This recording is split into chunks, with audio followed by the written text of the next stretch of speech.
questions for a living to people like Mark Cuban, Neil deGrasse Tyson, Esther Perel, Bill Nye, these masters of their field. And the most surprising answer I heard this year was from two 11-year-olds named Sophie and Dylan. They too are experts in being kids these days. So I asked them, how does time with people on screens feel different than real life? It just makes you feel more like with them when you're on FaceTime. Even more than real life? Yeah, because you're like doing stuff together, like maybe playing Roblox together. Because nowadays, when you're with them, everyone's just on their phones.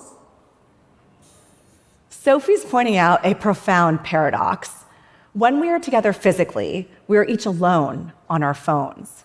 But when we're in our phones, that's when we can be together. The best way to not be distracted by your device?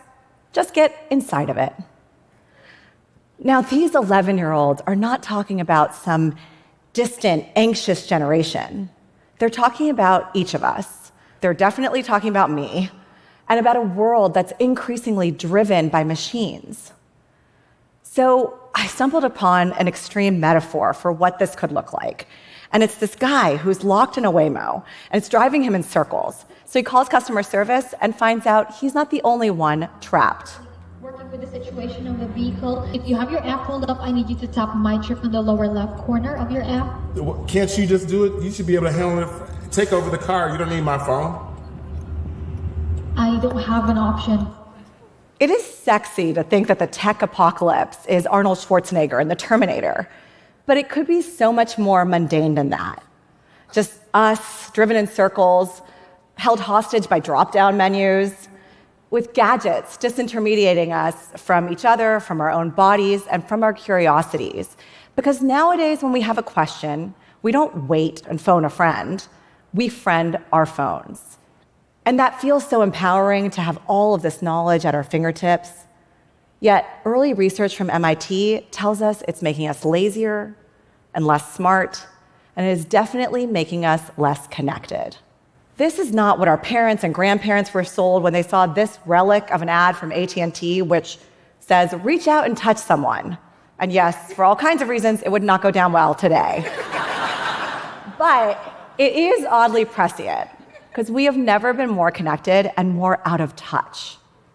Now, I'm not anti-tech. I actually cover it as a journalist. I have every gadget under the sun. And most days, I think I'm in a relationship with my ChatGPT, or as I like to call him, Chat Daddy. I am pro-human. And as we progress into an AI world that you've read 471.5 articles about today alone, I want to make a case for old habits, 3 of them, and tell you how I learned them the hard way. The first is to pause, to take just 1 second when you feel that urge to reach for your digital pacifier. This, by the way, is a second.